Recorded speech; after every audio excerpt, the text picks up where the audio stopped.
Cabinet मंत्री doctor Sanjay Nishad सरकार के विरुद्ध जो है आकर के बोले, फिर अगले ही दिन जो है मुख्यमंत्री के साथ उनका सपरिवार फोटो वायरल हो। इस पूरे प्रकरण को आप एज ए सांसद क्या देखते हैं, कैसे?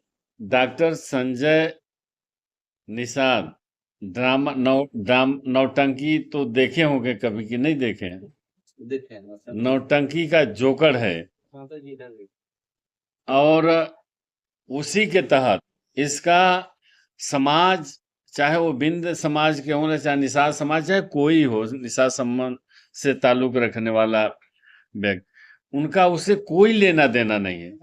जिस अखिलेश निषाद के शहादत के बदौलत डॉक्टर संजय अस्तित्व में आए, उनको वहीं छोड़ दिए और उनको भाजपा से गठबंधन करने का मौका मिला, 20 टिकट मिला, एक भी निषाद को टिकट नहीं दिया, मात्र अपने लड़के को दिया। वो भी पार्टी तो बनाया है आदमी निषाद पार्टी, थाली चुनाव भोजन भरा थाली, लेकिन चुनाव लड़ता है भारतीय जनता पार्टी के सिंबल से, कमल निषाद से।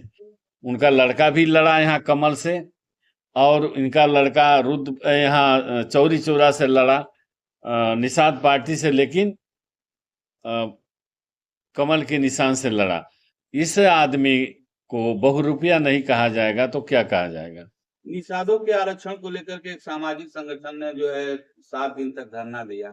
वो उसके एक जो अध्यक्ष हैं एडवोकेट सुशील साहनी जी, वो कहे कि एक मंत्री के इशारे पर जो है उन्हें वहां से जबरन हटा दिया गया।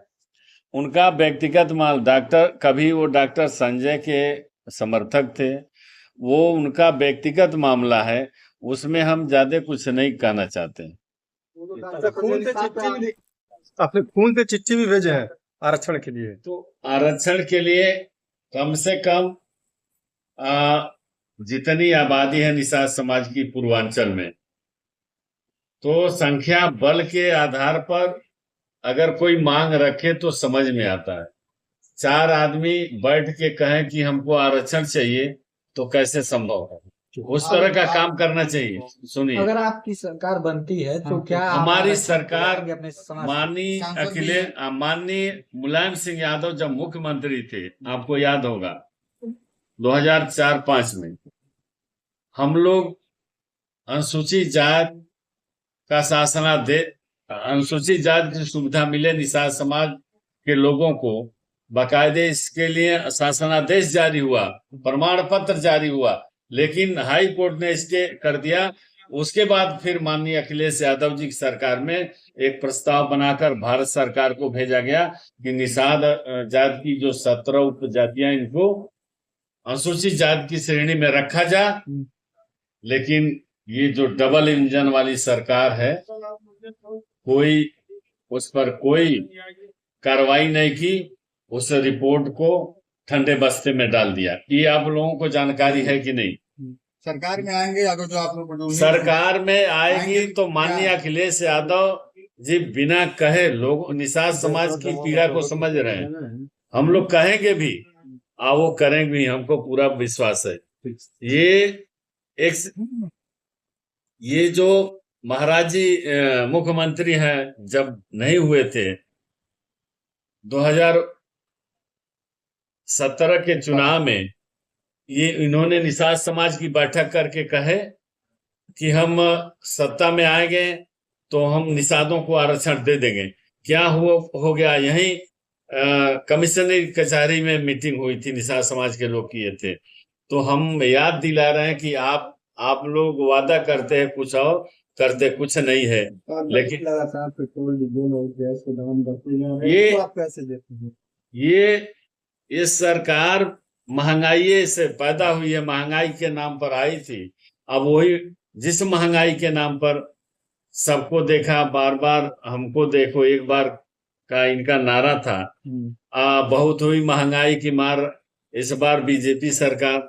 अब कहाँ गया? महंगाई तो ये दे रही सरकार, और कुछ तो दे नहीं रही है। न नौकरी दे रही, न रोजगार दे रही है, न सम्मान दे रही है। थाने पर जहां लोग जाते हैं पीटे जाते हैं, कोई अधिकारी सुनने वाला नहीं है। तो इसलिए ये सरकार महंगाई दे सकती है, कष्ट दे सकती है, बकिया और कुछ नहीं दे सकती है। आज जो आरोप लग रहा है कि आप लोग का एफआईआर में नाम बढ़ गया है 64,000 तो कैसे चुनाव नजदीक है, कैसे लड़ाई लड़ पाएंगे 27 का? लड़ाई मजबूती से समाजवादी पार्टी लड़ेगी।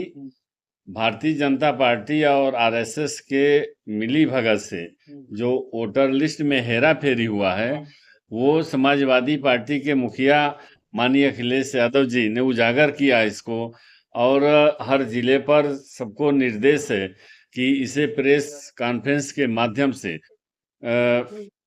बताया जाए कि भारतीय जनता पार्टी सत्ता में बने रहने के लिए कितना हथकंडा अपना रही है। वो उजागर हुआ है कि एक आदमी का नाम 4 बूथ पर है, 5 बूथ पर है, और अलग अलग अंतराल पर उसका नॉमिनेशन हुआ है। ये हमें तो शंका है कि ये बाहरी लोग भी हो सकते हैं जो अन्य प्रदेश के, और इसका पूरा बायोडाटा भारतीय जनता पार्टी और आरएसएस के पास है।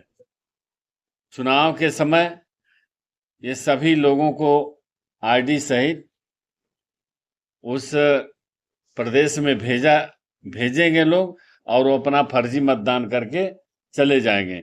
यही भारतीय जनता पार्टी की प्लानिंग है, और इसी के तहत ये सारा काम हुआ है। जो घपलेबाजी का आप आरोप लगा रहे हैं, बिहार में चुनाव हुआ उसमें भी विपक्षी पार्टियां ने आरोप। ये देखिए, भारतीय जनता पार्टी और आरएसएस के लोग इसमें रिसर्च कर रहे हैं कब किस प्रदेश में कौन हथकंडा अपनाया जाए ताकि सफलता मिले।